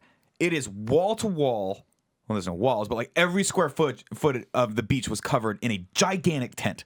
And so people Now- got there early in the morning and put a fucking huge tent up and never saw the sun. So, for someone who doesn't go to the beaches and wasn't raised at the beaches, you're saying tent. Do you mean like a camping tent? Do you mean like a raised top tent? There was camping tents. There was just giant umbrellas that were like unnecessary. There was these weird like canopies. greenhouse looking Yeah. things that were just like everything was translucent. I'm like, why? Like, what's the point of this thing? Like, what are you shielding yourself from? Do you know when you go to a street fair Yes. and they put the big canopies up that Yep. are like, Like I do for tailgating, yeah. yeah, exactly. So it was just all that. Okay. Maybe like one dude had an umbrella and he was the outcast. Everyone's like, Get out of here, Poor poor guy. guy. An umbrella. Come on.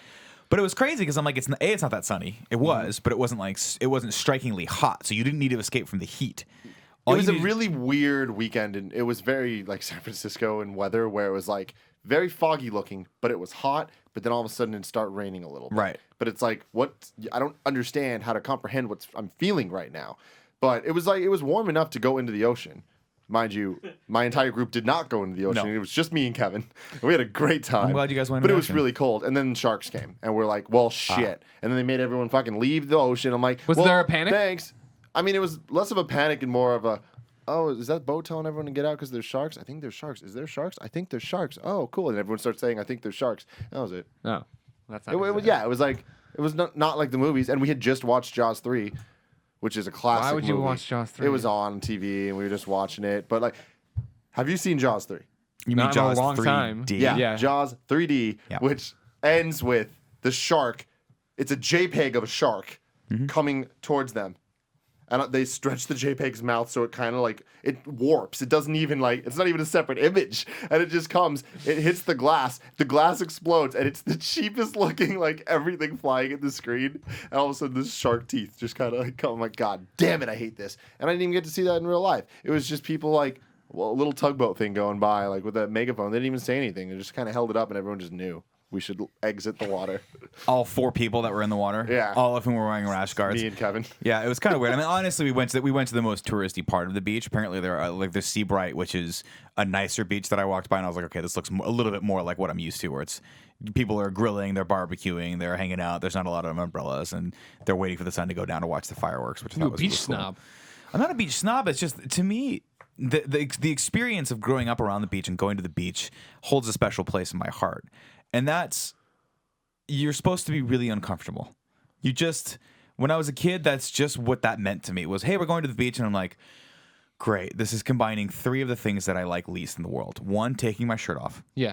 2, being baked by the sun. Sure. Which inevitably is going to lead to a wicked, wicked sunburn. And In the weirdest places. in by the weirdest places. And then 3, being covered in sand while I'm shirtless, eating. Because I would just eat constantly. You're at the beach, like, well, I went in the water. That's the one thing I can do. The other thing I can do is go get 15 chipwiches and just smother my face in them. Are you familiar with the chipwich? Yeah. It's the It's It. Yeah, you the are. It's It bar.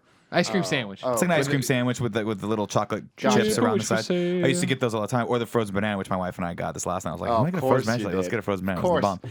But yeah, when I was a kid, I was so hung up on my body image that I was like, I don't want to take my shirt off, but I do want to eat, and so I would be just I would be contributing to the problem because I would just eat constantly and be like, I especially don't want to take my shirt off now, and then the back of my ears and my neck would just be charbroiled, Yeah. and the rest of my body would be like paper white.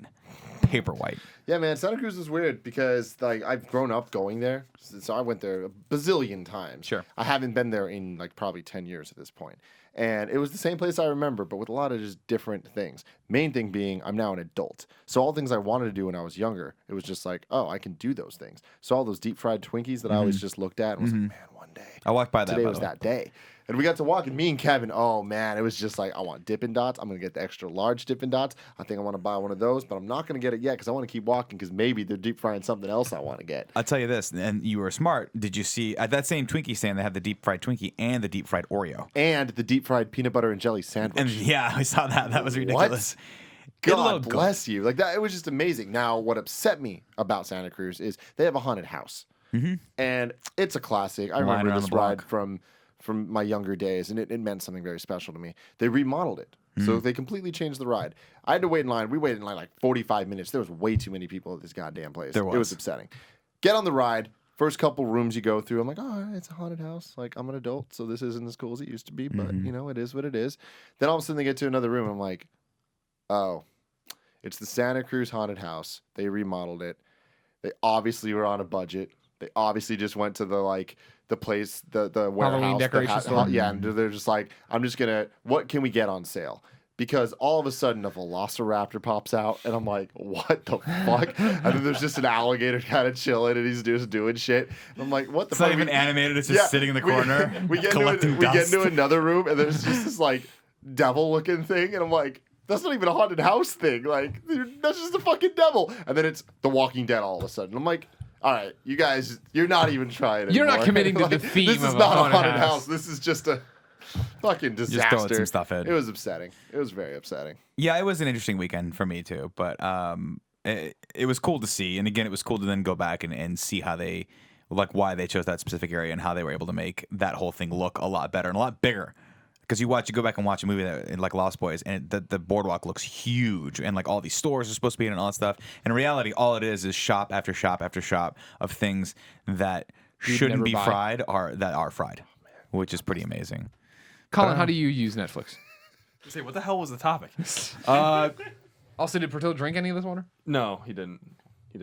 So Netflix is like, I don't know. It's one of those things that is a great idea. They persevered. I give them a lot of credit. I was just talking about them the other day with someone. Is that all signs should have pointed to them being extinct by now, yet they figured out a way to revolutionize the way we watch films again. And they're much, in a way, they're kind of, I don't want to compare them to Apple necessarily, because they're definitely not nearly Apple, but they're Apple-like in the sense that they revolutionized a way to watch movies 15 years ago and then did it again. And stayed relevant. Because I was talking to someone, I'm like, remember when Blockbuster was like kind of beating Netflix for a while, and they were doing their mail-in thing? You could just go into any store and like just trade out movies. I was very loyal to Netflix at that time. You know, Dance with the One That Brought You and all that. Wait, you were loyal to Netflix or Blockbuster? To Netflix. Okay. But they figured out a way to persevere, and I can't believe that they only charge $8 a month. I have no idea like how they make money. Well, I guess they tried. I think they raised it. It used to be $7.99. Now it's $8.99, right, or something like that. I still pay $7.99. Do you? Yeah. Grandfather. But I'm not a grandfather. I don't even have any kids. You're ruining it, Kev. We want us to make him think the video froze. We like doing pregnant pauses. So I like using Netflix, but I agree in the sense that it's a lot of volume and not a lot of things that I actually want to watch.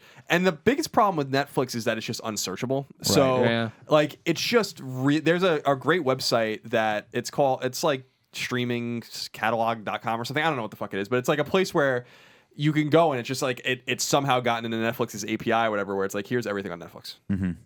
You know, and I'm like, why doesn't Netflix do this? Yeah, like, Netflix I don't is really weird with a lot of their stuff. It's and annoying. I mean, I have a lot of issues, and I just personally don't like streaming programs like that. But Netflix is interesting in that they don't release any stats. They don't release what their catalog is. They won't let you know what the most popular things are. You can't search by popularity, search by like all these things that are kind of we are so used to because we've used things like Amazon for so long. Yeah. Where it's like that's how you filter things. You use iTunes. That's how you filter things. And then you get to or even YouTube. All this stuff.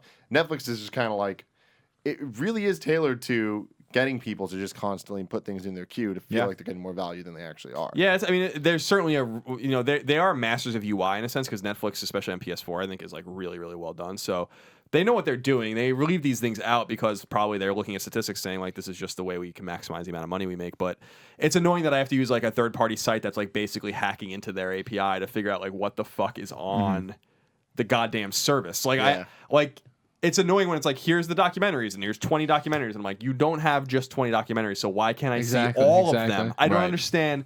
And here's where Netflix is kind of getting nipped in the butt a little bit is that Amazon Prime to me is a superior service. And they have fewer things available for free, but what they do have is kind of a more searchable and organic way to look at things where I can just pay for anything so it's like, yeah, we're not streaming this, but you can pay us for it. And at least I like that kind of thing where it's like Amazon just has everything.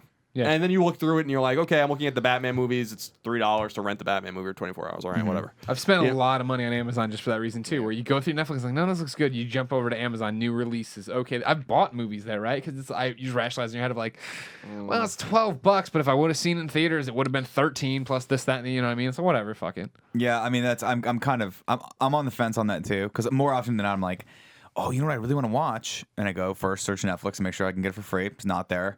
You immediately go to Amazon. Yeah. It's there. It's $3. Yeah. Now, you can't buy it in app. You have to go. Which is so weird that they do is- this. Yeah, yeah. on the PlayStation, and I'm thinking I'm getting this wrong. On the PlayStation Amazon Instant, you can buy things right there and you can go. tie it to your credit card. Yeah, on Xbox, but on you your used to be able on to your say. Xbox you can't. On your iPhone, iPad app you can't. And then if you go through the Amazon app on iPad, like the Amazon storefront, you can't buy it there either. It's super weird. You have to go in through the browser. Amazon's to do weird. this. And that's I think a big problem I have with Amazon is the whole needing to get like their player sucks and you have to use all that like third party bullshit and like that's the same issue I have with their music service where you need Amazon downloader to download Oh, stuff. right, It's right, like, right. They just complicate things. Whereas Netflix is just this Here you one go. Yeah, place, like get it. So all the places have their pros and cons and overall I'm not a big fan of the streaming stuff. If I want to watch a movie like that bad, I'll go to Amazon and try to get the Blu-ray of it. You're crazy. But That's nuts. You're old. yeah, I am. But it's just It's just too long to wait. By that time, I'm like, by the time it comes, I'm not going to want to with watch Prime this movie now, they're anymore. essentially like time warping. They're sending me things before I order. You just do it, like so it this. doesn't I think matter. I'll get the movie Wind starring Matthew. Oh, it's right here. Yeah, at that. exactly. Yeah, I mean, but that's the beauty of that's the beauty of Amazon instant video is that it's first of all you're not paying for it. Like you pay per Prime, which is a totally different product, and you're just getting this shit for free, which is something like I really respect out of them. I respect the shit out of Amazon for that. It's like Prime is a brilliant way to be like it's basically just free shipping for your products, but we're going to give you all these accoutrements. Yep, there's all with these it. cool things added. And- So to wait, it. if you have Prime, you get free streaming of movies. Yeah, they have a whole library of stuff.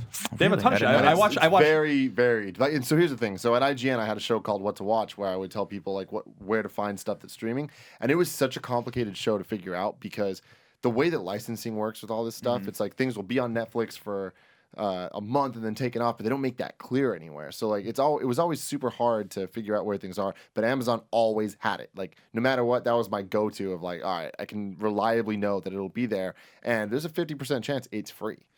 Yeah, and what's cool about it too is that what I really like about it, and this is what I like about Amazon. I kind of wish Netflix would do this too. Is just Netflix to just ingest everything, and be like, we have Netflix, we have like a Netflix streaming thing where you pay a subscription and we give you a bunch of shit for free, but we also have everything that's not free and you can just pay us for it. Like if Netflix did something like that, and I think that they will eventually do something like that, that would be way smarter because, and then maybe you get a discount depending on the rate of your of your plan and stuff like Right. that.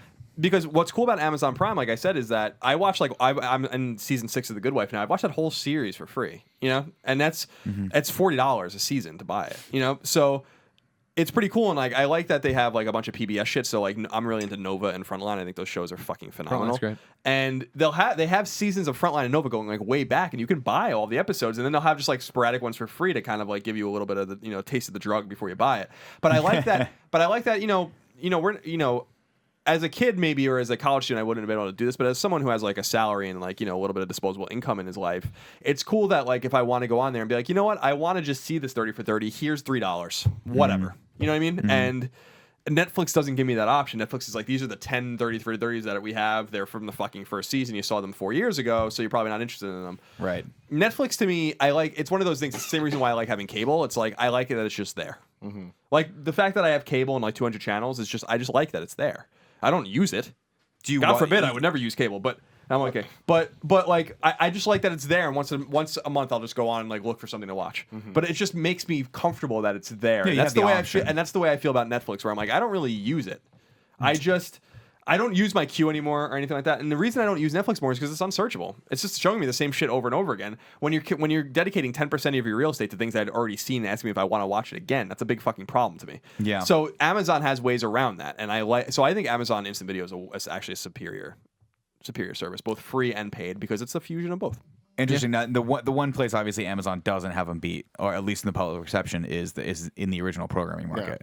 And so that to me is another one of those things with Netflix where you're talking about how they should have died out.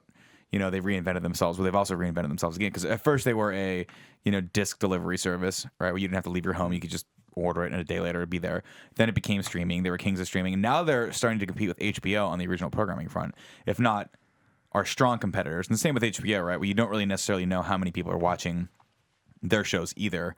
And they don't want you to know that, because then that creates that artificial competition, which then creates an artificial value for whatever you're watching. So as far as I'm concerned, Orange is the New Black gets as many views as Game of Thrones. We know for sure that's probably not the case, but no one could tell you, right? Yeah.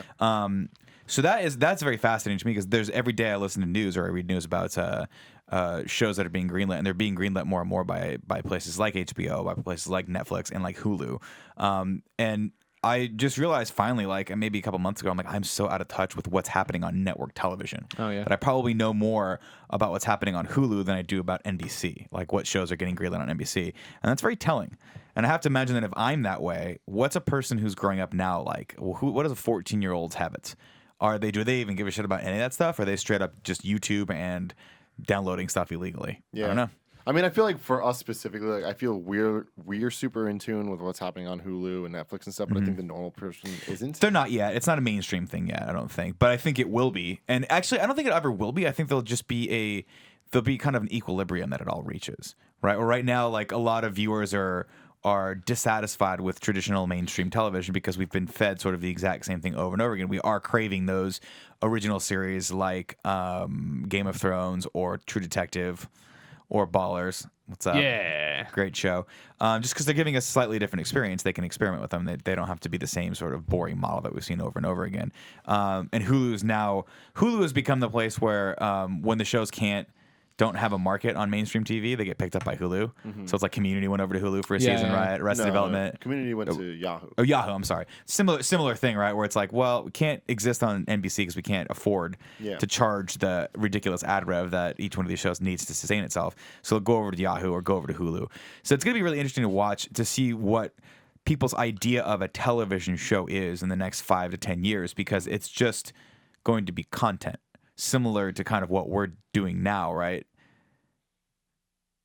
But I don't know. I digress. I mean, the only thing I would say to that is that Netflix is investing in original programming, and I appreciate it. But there's really only 2 shows of any consequence on Netflix. You know what I mean? So it's like, and by that Scandal. I mean, no, I'm kidding. By that I mean that there's shows people like, but there are shows like Emmy quality shows, like Game of Thrones, or not Game of Thrones, House of Cards, and to a lesser extent, Orange Is the New Black. That's basically all that is relevant in terms of high quality, right? It's crazy because so they need to do better than that. I feel like they're already making waves though with that, right? Like this season, whatever. Jesus, the last 3-4 months have seen Unbreakable Kimmy Schmidt, which was awesome, which is a great comedy. How is that? Is it good? Yeah, it's totally. It's one of those that'll get an Emmy nod, I'm sure, in some respect. And now that Grace and Frankie thing, which is big talent, I don't think the show is like amazing. Yeah, right? no, I'm not saying that because they also have Daredevil, which is big. But again, on quality. They have like things that like make the only show that they have that has made significant buzz with like TV types where it was nominated like in legitimate categories was House of Cards and Orange Is the New Black. And so they can have like all of the fluff, like Daredevil's the fluff that people like the pulp stuff, and that's great. But yeah, they need more serious stuff. And to Amazon's credit, I actually like their system of original programming better because what they did was like, we just made 14 pilots or whatever. Which one should we make? You know, or like which one of these? Like watch them all. I thought. Man in the High Tower, is that the one? Yeah, I thought that was actually awesome, and that was one of the ones, and that was the one. That was the one they picked up. It fell apart at the end. Yeah, that was the thing. But Transparent's supposed to be really good. That's the one with Jeffrey. Transparent's supposed to be excellent. So I only bring this up because to your point, you're like they're competing with HBO, and I don't. HBO is premium content. You know what I mean? And I don't think that they have the money to do that kind of stuff on a regular basis, and I don't think that they have. Just haven't done it yet, and they're going to need a Game of Thrones kind of style. I'm not saying a high fantasy show. I'm just saying a Game of Thrones style, that caliber. To be like, and they almost are there with House of Cards. They should have ended House of Cards already, but House of Cards was their first thing that made waves. That was like, this is fucking good. But as we learned on Colin and Greg Live, Daredevil was watched more than House of Cards. So Daredevil, is that a fact? Yeah, remember we did that. They did. Some people did a study like statistics, like way more people watch Daredevil, but. Daredevil's not a show that's gonna garner a fucking single nod of any sort of award show. It's the kind of stuff that you need to have your pillars that attract more talent, and it's kind of like a cyclical, like a kind of a cyclical thing. Yeah, and that's the question is which one of these shows is going to bring in subscribers, right? It's different if you're like, people are fairly interested in Daredevil, but is that a quote unquote system seller? Is that a quote unquote like, oh shit, I need to watch that, so I'm going to subscribe now. I'm going to sign up for Netflix, right? Where Orange Is the New Black, I feel, is on that caliber. At least has that amount of buzz. Yeah, people like they did like Arrested Development. I mean, that was one of those big moves of whether or not people like that. People hated it. I know, but like you're talking about name grab. Yeah, exactly. I'm talking about like getting people to subscribe. And I'm sure, and we'll never know because they're never going to release the stats, but I'm sure they saw a huge boost in subscribers for that. I'm sure they did. I wish they picked up Jericho. I remember when that was forever, man. That they were going to pick up Jericho and they were talking about it, but they. Well, and that's the question is, it'll be really, really fascinating fascinating. Where like, for instance, Yahoo with Community, right? Where Yahoo brings back Community and they do like a final season there, right? That's how that went. I mean, think. it's the final season so far. They ended it in a way that They makes might it make look more. like Did it's you the watch it? end. I didn't watch it. I was reading about it a lot. It'll be fascinating when that starts to happen with Netflix, where they start bringing over TV that quote unquote is about to die, and they revitalize it with their audience Arrested and start. Development. And Yeah, but Arrested Development was weird. Arrested Development was one of those like kind of thrown together things that didn't work out the way they wanted it to. It was my understanding that scheduling issues with all the Yeah, actors that's why people made are it. green screened in and it looks Well, I mean, weird. Yeah, but it's just Community really is the weird. same shit. If you Is think it the about same thing? Yeah, Well, I- I'm just in the sense that show has so much real world politics in it. Who's still on the show? That's like. But it's also different in that like Arrested Development was dead for years. Yeah, it was. You know, and so like they just brought it back out of the dead, which I think was a bold move, and they tried, which I appreciate. Or Oh, whatever. yeah, I kudos think to them. I think the you know the bigger thing is we were talking about today on Colin and Greg was that Netflix and Amazon both considered picking up Hannibal from NBC, and they both passed, which is showing me that these shows on TV are just too expensive for them, and that's why I think that they probably pass on a lot of stuff. Jericho might have just been too even a show like Jericho, which is very B tier, is probably too expensive for them to make. So they have to figure out either go all in and spend a lot of money like they did in House of Cards, or you find a hit like Orange Is the New Black, which they clearly didn't spend as much money on. But Not the first I'm sure that they season, did yeah. not expect the return they got on it. In other words, it's going to be a mixture of investment in sure products or things that they're really confident in, and then hoping that one of these shows like the new one with the old people. Grace Frankie, and Frankie. Grace and Frankie, Yeah, I'm on. like that. They hope that they invest in people like Jane Fonda or whatever that will Right. bring people over, and then they like the show itself. It's Legitimacy, gonna be, right. It's gonna be a huge risk. The thing is that they have very little room for risk because they're not a cultivator of talent, and they're not a cultivator of original IP only. They're not like any of these other networks. They have to worry about their main business. Well, but no, I would argue the opposite, right? Where they can take as many risks as they want because their main business is a bunch of people who forgot they still subscribe to Netflix and use it occasionally and be like, oh wait, yeah, I still pay $8 a month for that. And they're taking all that money and going, cool, how do we capitalize off this? How do we take risks like House of Cards? House of Cards costs them a lot of money. I mean, it costs a lot of money to get David Fincher and his whole crew in to actually shoot the pilot and develop the look of it. All the writers and all of the actors, what's his name? Kevin Spacey and Robin Wright. Like those people are A-list actors. They charge a lot of money for that. Now maybe they took a little bit of a less on the front end for that thing, just to be able to do something cool and do something experimental. But you're absolutely right. They do need to reevaluate sort of where the market is. They can't pay people millions of dollars per episode and expect it to be around for a long time. But that I guess maybe is the core of what I'm talking about is where is that going to be 10 years from now? Is television costs so much money to make right now, but as people's expectations of quality kind of they don't decrease but they change, right? Like my expectation of quality is no longer Game of Thrones. Now it's a broad spectrum of what I find entertaining, all the way from Game of Thrones down to something like a Trailer Park Boys or something like that, which Netflix keeps beating me over the head to watch, and I refuse to watch it because at this point it's recommended it for me at every turn. You're like, It's out of this spite, is what you I really will want. watch Yeah, I'm not this. going to watch it. It's hopeful. I mean, ultimately, my hidden agenda is hopefully one day we get something on Netflix. I think that'd be cool. I mean, that would be cool. I think there's something you said, though, about the fact that I feel like in this day and age, people look at Netflix and HBO as the exact same thing in terms do. of original programming. do. Because you guys watched Ballers. Why? Because HBO Rock? made it. Well, and The Rock. But what I'm saying is you guys knew you could, or Silicon Valley. Like, why would you watch these things? It's just you believe in HBO and Right, they're telling right. you, I hey, here's trust this them. new thing. Try it. See Yeah. if it's for you. Yeah, yeah, yeah. And I feel like Netflix has that same shit where it's so many people I know watched Unbreakable Kimmy here's the- Schmidt. yeah, like, yeah. or The new Daredevil. Netflix people that original. didn't give a shit about superheroes was like, I'm gonna try it because it's the new Netflix thing. And it's that there they're and it's pushing. free, and I know everyone's Yeah. going to be talking about it, so I might as well get on board and see what So it's it's about. gonna be interesting to see in the next couple of years and how far down they go and when people stop caring. I feel like HBO is a little bit better though at making their content an event. Where especially since they do still have Really? Are they? Well, especially if you have the service on cable and you go there, they're so good about promotion. Like every show ends with a promotion for the next big show. Yeah, that's or true. like every time They you're watching seem to Game go of Thrones, right into the next one, right? Yeah, like you'll Game of start Thrones Game of Thrones, ends, but it'll be a Baller starts. baller. Like it'll just be a preview for Baller No, for before sure. you And watch Game of Thrones. That's why I know Ballers, because when I watch Game of Thrones, it does that. But I mean, Netflix, I would not say is bad at promotion. Like, No, they're not bad. It's just because they don't have the standalone service, because you're not just tuning in and having that stuff programmed for you. You don't feel that same sense of cohesion as you do with HBO. Where HBO seems like it's one person programming for me, whereas Netflix seems like it's an algorithm that consistently Netflix, you can just gets bounce, it wrong. right? That's the whole thing. Is like I didn't know Kimmy Schmidt was coming up until I turned on Netflix one day to watch something else, and it was at the top. Like, you should try this. Well, I was that's like, what I'm saying, oh, okay, cool. But I mean, it wasn't back to an event. Like, that's the opposite, right? Like, I knew Ballers was coming. I knew Ballers. I mean, for weeks Still and good. months that Ballers. Still was good too. The It's last good. episode. It's getting better. It's enjoyable. All right. It's like Entourage, where you're like, oh, Entourage, and you watch it, you're like, great. I like You these know- guys more than I like Entourage. I I liked- like The Rock and Rob Corddry more than I like the Entourage guys. I liked Entourage just because it was. This is a separate topic. It is a separate don't even topic. Go I'm down not there. gonna go Don't even down go down that road. I got good news though. Your topic was good, and it was sponsored by Squarespace. Yeah, I won. I won, everyone. My topic was the best. Provides simple, powerful, and beautiful. Squarespace provides simple, powerful, and beautiful website that look professionally designed, regardless of skill level. No coding required. Not only does Squarespace provide you with intuitive and easy-to-use tools to create your own website with, Squarespace also has state-of-the-art technology powering your site to ensure security and stability. And you know you can trust in Squarespace for your website needs when millions of people and some of the most respected brands in the world trust in them too, just like we do. We do. You built it. We are definitely one of the most trusted brands in the entire world. I think it to this goes- audience, we are.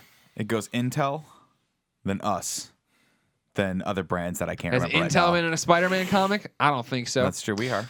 Spider-Verse 3, everybody pick it up. Look for the Kind of Funny sweatshirt.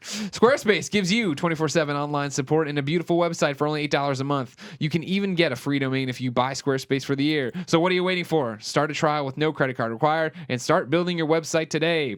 When you decide to sign up for Squarespace, make sure you use the offer code KINDOFFUNNY to get 10% off your first purchase and show your support for us, Kind of Funny. We thank Squarespace. We do. Thank you very much. Yeah. Yay. Go to kindoffunny.com if you want to see it in action. Or just go to kindoffunny.com if you want to Just see go. fun Yeah, content. you just want to go to see. Tim, Yes. what's your topic? Round My us out. topic is emojis. Now, here's the thing about emojis. They sound like a very Tim Gettys thing. Yeah. You They know, are. I'm this young hip kid. You are? I'm doing all these young hip Not things. young True. so much anymore. You're so fit. And emojis Middle-aged. are something that came from my generation of people, and my generation of people use them, and they seem like something that I would use a lot. I do not use them that much. Yeah. And I feel like I should know more about them. Sure. I do use them, but I'm not as well versed in them as I wish that I was. Can I ask a question before we continue? Yes. What is the difference between an emoji and an emoticon? Okay. So that's what I'm saying. I'm not that informed in all of this. Emoji are the images, right? So Right. emojis they're the images that you use in it's some Unicode. I don't know what all this shit means. I Right. Googled it and I tried to figure it out because now I realized that I'm old when I need to Google these things. But emoticon is the more old school. You The make stuff I use. you Like make a colon and symbols stuff. together like colons and parentheses. And Got shit it. Like that Okay. to Because make when them. we first started working with Mike Drucker, who, as we know, submits the weirdest topics via Patreon. Thanks for the support, Mike.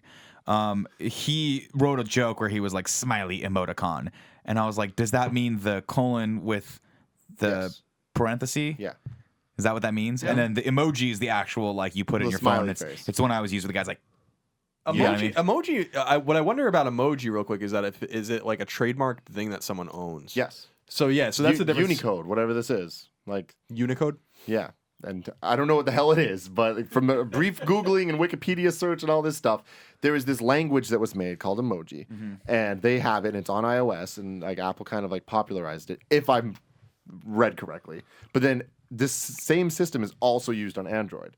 And like, so it is a system of things that has been now, it's a new keyboard, it's a new like language really that people have adopted as the standard. There is a standard emoji thing. The poop.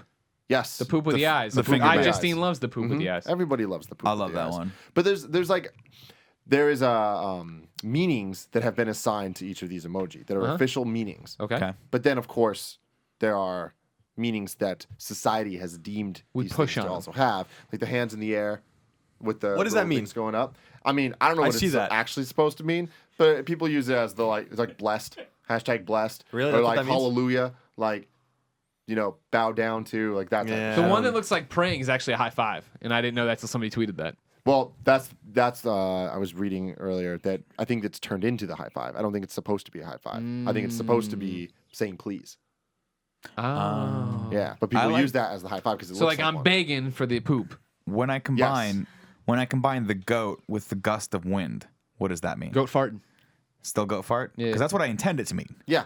I just use the shrimp for everything because the shrimp is universal. What's the shrimp? It's the shrimp. Oh man, I'm missing out on the shrimp. I mean, there's hella of them, and then now that there's the multiple colors for each one, there's just a world of combinations. Yeah. And it's really interesting. My favorite is what I've deemed Lola, which is the little salsa dancer. Yeah, And I know. Lola always comes in threes. Like Okay. you just That's nasty. Sure. makes sense. Sure. and I just- nasty. It's usually my response to pretty much anything. That's what I do with the shrimp. Yeah, and see, I like it. I like that we have this thing that we do, but then you see these other people and they're coming up with these damn sentences. With Einstein's emojis. book uses them. And what's really cool about it, I want to do a nicknames episode where I try to make sentences and see if you can see what I'm trying to say Yeah, that's a good idea. with the emojis. 'cause I it'll would be totally fun. do that. Mine would mostly just be poop across the board, and then you'd be like, I don't understand it, and I'd be like, I have to poop. I got to go blow the bathroom up. Classic Nick. Classic I Scarpino. think I would understand that no matter what. But then there's the eggplant, which is representative of a penis. Oh, That's the socially accepted term for the Okay. eggplant. I wish I'm there gonna look at some of were this. dirty emojis, though. I know there's not. But I mean, It's that's never the thing, gonna though. I mean, we've happen. kind of, like, not to say that we've created it, but I want to say that we've popularized the finger bang. Oh, the finger bang is definitely a Tim and Nick Now, special. but the finger bang is only from the YouTube emojis, right? Yes. Is that in here too? Yeah. Oh, okay. oh, my you can do the apologies. finger bang. Yeah, dude, you it's can just finger bang. the pointer and the okay. If you believe Greg, You you finger will bang succeed. anything? Yeah. There it is, right there. There's the That's finger the finger bang right there, guys. So That's here's very the important. here's the thing about this whole thing is I don't like it.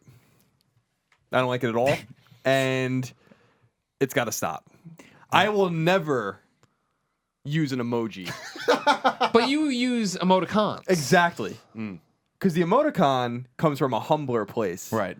Of we still don't even really know what half these things actually mean. Right. Right. Like my famous. Winky smile. I don't use the winky smile. You use the I winky use. smile I never sometimes. use the wink. I use two different things. Yeah. I use like 4 or 5 different things, but it's always the equal sign or the colon, and then I like using the D, which is kind of like Yeah, the smile. The big you made me smile. which I love that one, and then the smiley face, and then I like using the slash for the frown.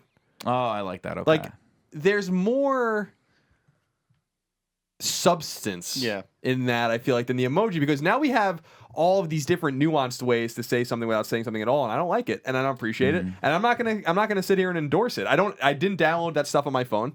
People send me these things all the time. I can't send it back. People are like, You why just don't you get use the emojis? alien. I'm like, I just won't do it. I'm Is that sorry. really a conversation people have? Why not use Yeah, you're emojis? also using a phone from like 10 years ago. So It's a 5S. yeah, I know.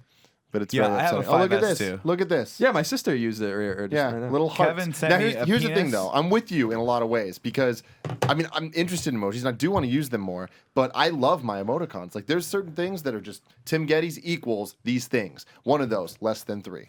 I don't think I've ever had a text conversation with anybody without at some point dropping a less heart. than 3. Yeah, that's a good The one. heart. And then my smiley face, always doing the smiley face. Winky face when I do something. How many times do I look at the camera when someone says something? Now imagine if I can't do that. Maybe I can send a picture of that. You're getting the picture. I should Yeah. probably do that. But anyways, I just do the winky face. It's like shit's going down. People need to know what I'm thinking. I'm never gonna change that. I'm never gonna use the heart emoticon or emoji and the smiley emoji. I know what I'm doing there. Yeah, I can't endorse it. I can't make an eggplant with a Did I do it emoticon. right? With ASCII.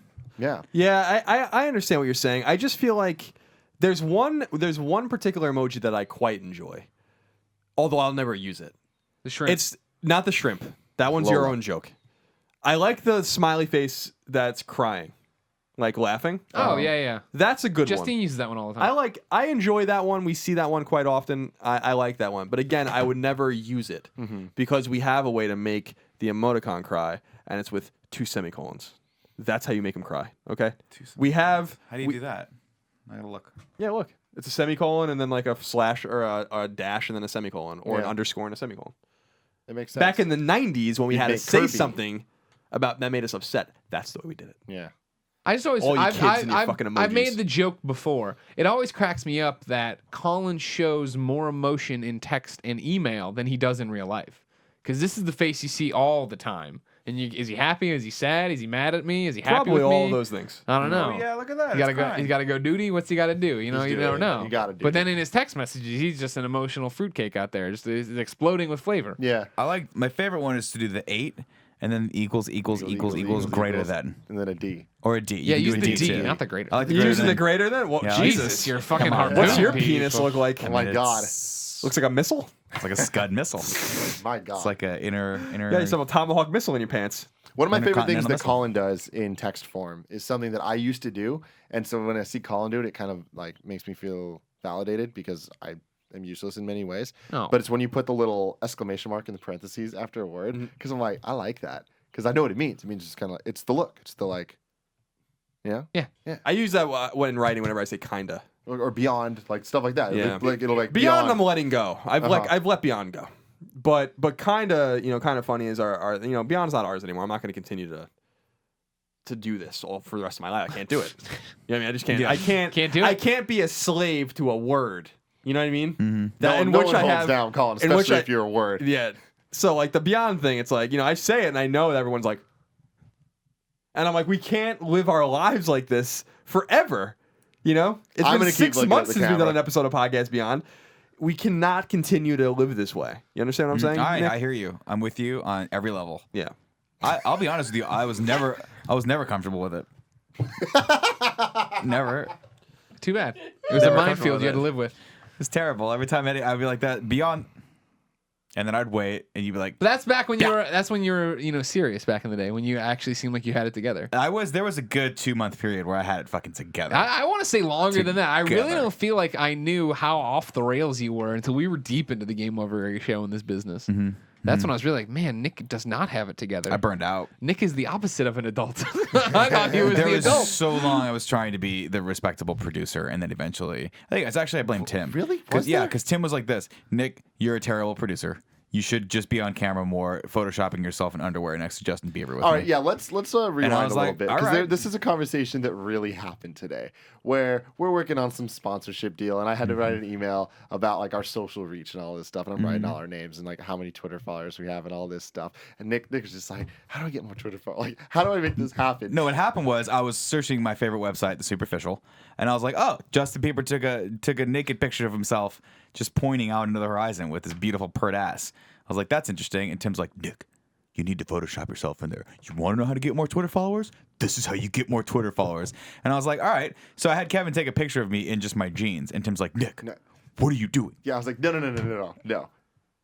And I looked at Greg's name with the 223K, and I pointed at it. I'm like, Nick, you're gonna fucking take your clothes off. Yeah. And you're gonna do this like Greg Miller would. Tim basically made me do softcore porn today. Good, Yeah. I'm glad. I'm glad we did it it all together. happened. We while did do it together. And Tim was like, literally David Brevik was in the other room, creator of Diablo, CEO of Gazillion. It's fine. He was a good sport about it. He averted his eyes accordingly when I walked in the underwear just for the comedic value of it. But yeah, what was even funnier about that was Tim was like, "Oh, I have the poppy thong in my car right now. I'll go get that." And Hold on, 5 explain minutes later, what do you mean by poppy thong? You're ruining has- it all. Go to twitter.com/ You can Nick see it. _Scarpino to see it. Tim, I will tell you this also as a side note. Tim, very well endowed. Oh yeah, Very well endowed Thank human you. being. Look at him. Thank you. He's got a lot going on down there. People say baby dick. You know what they're missing? It's baby dicks. It's like multiple baby dicks. Strung together. You have Yes. multiple dicks? Multiple. What do you got, an udder down there? Uh huh. It's a Okay. little cow thing. I didn't know that. As we all know, in the the sort of ranking of dick size, kind of funny. You have a baby dick. Oh, yeah. I have a big baby dick. Yeah. Tim has a big baby dick. Kevin, we're not sure of right now. No dick. But Colin, we know, he's packing the heat. Baby arm. He's got a baby like elephant arm. It's like one of those. He's got a fucking Here elephant it trunk goes, here it down goes, there. here it those where you're like, you put it on the table. It's almost If like you didn't know, ladies and gentlemen, this has been the Game Over Greggy Show. Each and every week, 4, sometimes 5 best friends gather on this table, each bringing a random topic of discussion for your Is that why you amusement. hate the TSA? Because every time you go through that scanner, they're like, "What the shit is that in your pants?" It looks like you have a WMD. growth in your left leg.